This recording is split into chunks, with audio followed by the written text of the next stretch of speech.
अस्सलामुअलैकुम नादरीन, अल्लाह ताला से ये उम्मीद करता हूँ कि अल्लाह ताला ने आपको जहाँ पर भी रखा होगा अपने हिफ्ज़ो अमान में रखा होगा। नाजरीन, टीफी भट्ट साहब ने जो है ना ऑडियो पैगाम में कहा था कि मैं जो हालात बयान कर रहा हूँ ना, इनके दो गवाह हैं। एक उन्होंने मियाँ बिलाल को मेंशन किया और दूसरा नईम शाह साहब को मेंशन किया। तो नाजरीन, मैंने जो था ना नईम शाह साहब से कांटेक्ट किया और उनसे ये जानना चाहा कि टीफी भट्ट साहब ने जो है ना आपके बारे में और मियाँ बिलाल के बारे में ये कहा था कि कैसर भट्ट ने जो मेरे घर के गैरेज में डायलॉग बोले थे या जो बातें की थी ना, उनकी तस्दीक आप भी कर सकते हैं। उनको ये पता था कि मियाँ बिलाल ने जो है अब वो कोई कसर नहीं छोड़ी और उस बयान के ऊपर वो डट गया, और बल्कि मियाँ बिलाल ने तो यहाँ तक कह दिया है कि मुझे किसी फोरम पे भी जाकर अगर सच बोलना पड़ा तो मैं बोलूँगा।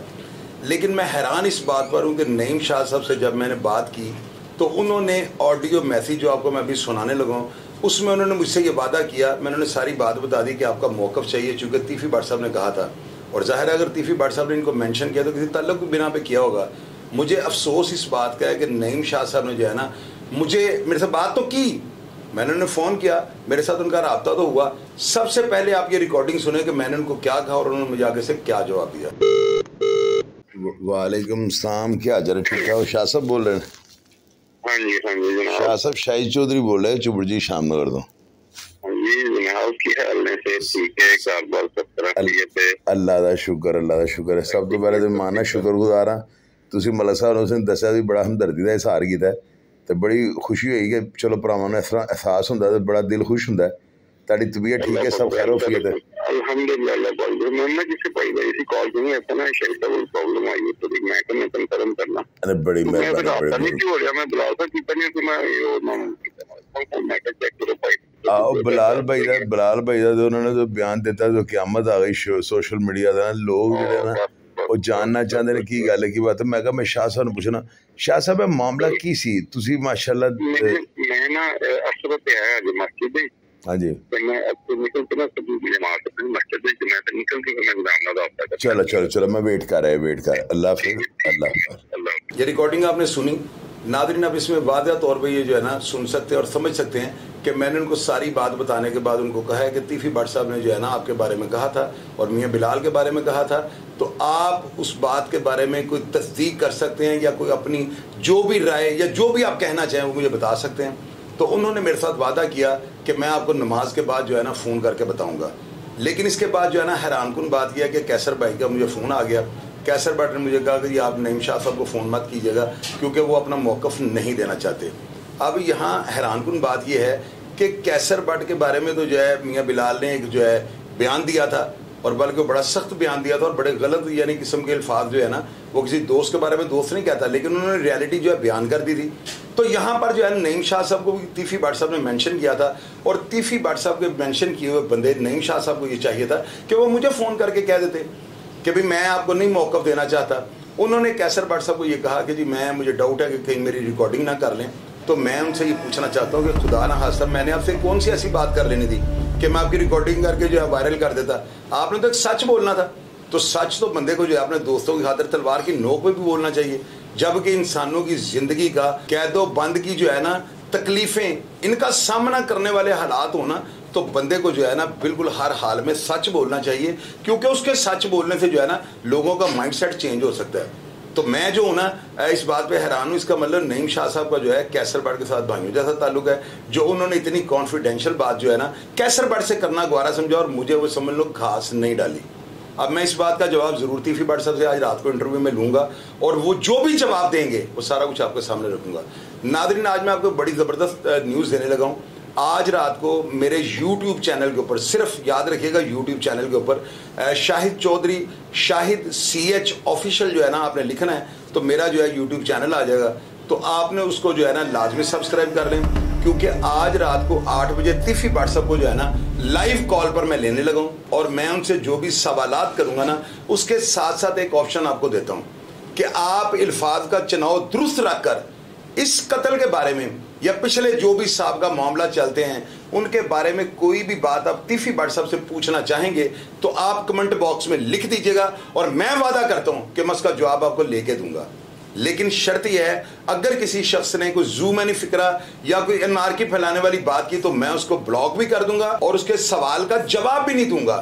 आप याद रखिएगा, आप सब पर लाजिम है कि दोनों पार्टियों का एहतराम, इसको कतई तौर पे आपने मजरू नहीं करना, क्योंकि अगर आप मजरू करेंगे तो मैं अपने चैनल की अहमियत को समझते हुए जो है ना आपको मजबूर होके ब्लॉक कर दूंगा।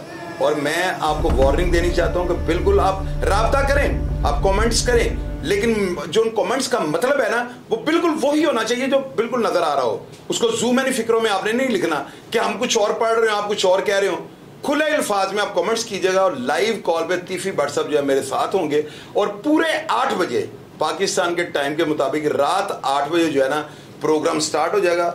लाइव कॉल पे मैं इनको ले लूंगा और आप लोग पूरी दुनिया से जो भी कुछ जानना चाहते हैं इस दुश्मनी के बारे में आप लिखिएगा, तीफी भट्ट साहब भी आपको जवाब देंगे और जो मेरे नॉलेज में होगा वो जवाब आपको मैं दूंगा। तो बिल्कुल तैयार रहें, आज रात 8 बजे जो है ना इंशाअल्लाह ताला आप सबको जो है ना लाइव कॉल पर मैं लूंगा और तीफी भट्ट साहब दूसरी साइड से आपको जवाब देंगे। अब नाज़रीन के लिए जो मैंने सवालात तैयार किया ना, आप एक दफा इनको रीड कर लें। मैंने उनके अक्सर दोस्तों से ये सुन रखा है कि तीफी भट्ट जो है ना अपनी वालदा के साथ बहुत ज्यादा प्यार करते हैं और आज भी उनकी जेब के अंदर उनकी वालदा का शनाख्ती कार्ड होता है। ये बात मैं जरूर उनसे पूछूंगा।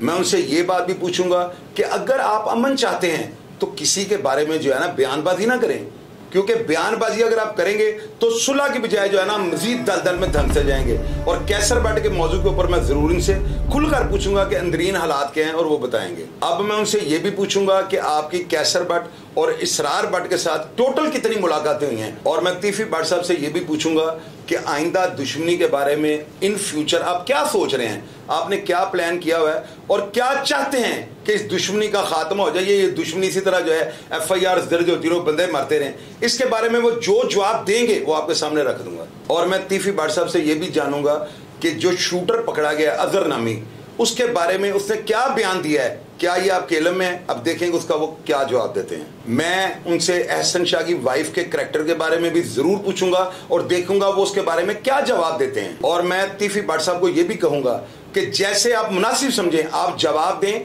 जो चाहते हैं वो बात बयान करें ताकि लोग भी उसको सुन सकें और फैसला कर सकें। और मैं तीफी भट्ट साहब से ये भी पूछूंगा कि जब टीपू पहलवान ट्रकों वाला मरहूम अल्लाह ताला उनको जन्नतुल फिरदौस में आला से आला मुकाम अता फरमाए, उनकी बहन का जब रिश्ता होने लगा था तो उनके होने वाले ससुर ने आपसे क्या बात पूछी थी। अब देखेंगे उसका वो क्या जवाब देते हैं। मैं उनसे ये भी पूछूंगा कि अब कंडीशन चेंज हो गई है, आपके चूंकि बहनोई जावेद भट्ट को हलाक कर दिया गया है, अब इस टाइम आप फ्यूचर के बारे में और अपनी दुश्मनी के बारे में क्या नजरिया और क्या राय रखते हैं। और मैं उनसे ये भी पूछूंगा कि जावेद भट्ट साहब आपके लिए क्या करते थे, क्या वो आपके कानूनी मामला जो है उनको लुक आफ्टर करते थे। और ये जो वसीम आपका भतीजा है जिसके बारे में मैंने प्रोग्राम किया था और मैंने कहा था कि आपकी बहुत ज्यादा प्रॉपर्टीज उसके नाम पे हैं, ये सवाल भी मैं उनसे लाजमी करूंगा।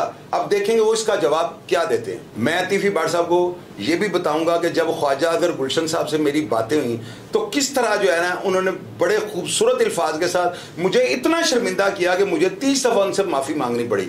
उनका लबो लहजा किस तरह का था और वो क्यों मेरे दिल के अंदर घर कर गए, ये सारी बात मैं उनको लाजमी बताऊंगा। अब मैं उन्हें ये भी बात पूछूंगा कि जो आपने पहला इलेक्ट्रॉनिक मीडिया पे इंटरव्यू दिया था उसमें आप बिल्कुल इस तरह बोल रहे थे जैसे मुंबई का बहुत बड़ा कोई डॉन जो है ना बात कर रहा होता है। मैं उनसे जब ये सवाल करूंगा तो आपने नोट करना है वो इसका जवाब क्या देते हैं, यानी उनकी नजर में इस तरह बोलने के बारे में उनकी क्या राय है, ये सब आपके सामने रखने की कोशिश करूंगा। और मैं तीफी भट्ट साहब से ये भी पूछूंगा कि जिस वक्त आपके ऊपर बालाज का जो 302 का मुकदमा दर्ज होता है तो उसके बाद पुलिस जब आपके ऊपर रेड करती है घर में, तो घर में क्या पुलिस वालों ने जो है ना क़यामत बर्पा कर दी जो आपने प्रोग्राम के अंदर खुल के नहीं बताया था। अब देखेंगे वो मेरे प्रोग्राम में इसके बारे में क्या राय देते हैं। मैं उनसे ये भी पूछूंगा कि अगर ये गिरफ्तार शूटर किसी और के बारे में बताता है कि मेरे पीछे हैंडलर कोई और था, कोई तीसरी पार्टी थी, तो फिर ये जवाब सुनूंगा कि वो आगे से क्या मुझे कहते हैं। क्या उनका दिल नरम होता है या वो इसी बात पे बजिद होता है कि मेरे मुजरिम यही हैं। ये सारी बात जो है ना मैं आपके सामने रखूंगा। मैं तीफी भट्ट साहब से जो है ना